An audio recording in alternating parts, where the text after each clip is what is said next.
Hey YouTube, here's why I want to defund the police and you should too.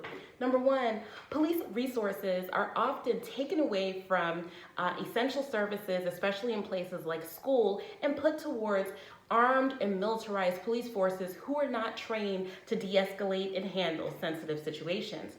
For example, in many school budgets and city budgets, the majority of the money is spent towards police instead of going towards things like school nurses, school guidance counselors, sociologists, therapists, and teachers that are trained to deal with students that have emotional or mental health issues.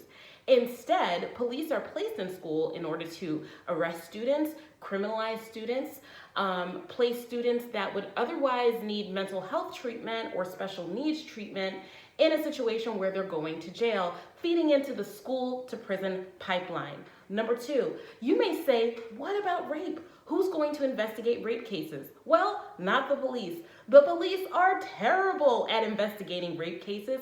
In fact, rape is one of the least convicted crimes of the crimes that are reported.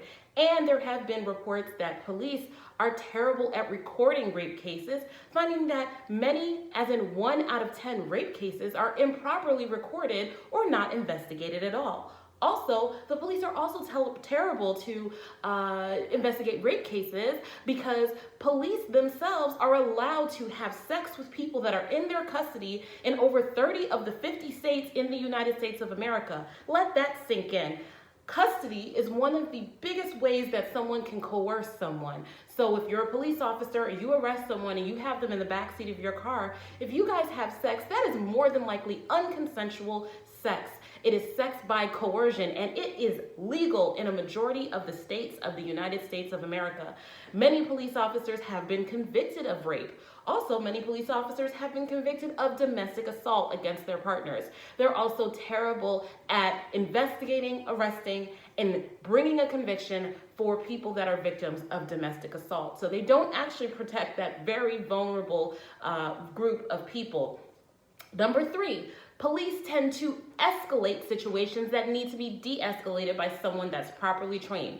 Many police officers only have some college credits, they don't have any training in de-escalation techniques, and many police officers don't have any training in people with psychological issues. So when interacting with people from the community of people that have mental health issues, they tend to escalate the situation, resulting in shootings and death. One of the biggest examples of this was the shooting of Charles Kinsey. Back in 2016, Charles Kinsey was a mental health therapist helping out a man in Florida who had autism. He was helping the young man with autism in the streets. The police were called, and instead of them assisting the gentleman with autism that was having a breakdown, they shot the therapist, Charles Kinsey, as he was laying on the ground with his hands in the air, saying that he was not resisting.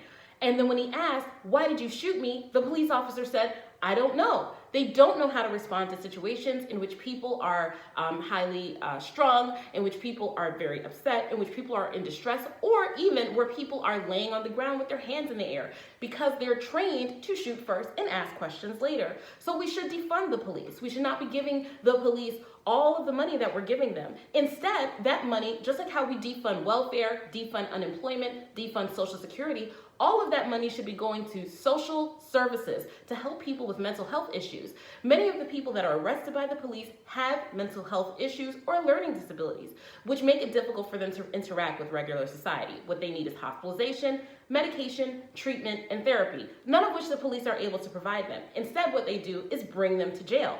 When you bring people with mental health issues to jail, they tend to languish, they tend to be mistreated, they tend to not receive the medications that they need, and they rarely ever get therapy.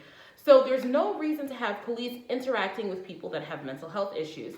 When it comes time to investigate a rape case or a robbery case, something that's not actively happening, but the police are coming along to do the investigation later. Instead, it might be preferable to have a forensics expert, a psychologist, someone like that investigating the case to try to come to the natural conclusion of it. There's no need to have an armed officer who is militarized to respond to that situation. Police really should only be used in life or death situations. For example, if there's an active shooter, then of course an armed response would be what you would want. But unless there's an active shooter situation, Many times the police do not need to be called. There's plenty of video, especially in Black communities, of people calling the police for help and assistance, and the police attacking the people that called the police. For example, store owners during the riots and the uprising called police for help, and they themselves have been arrested for calling the police. So we need to defund the police.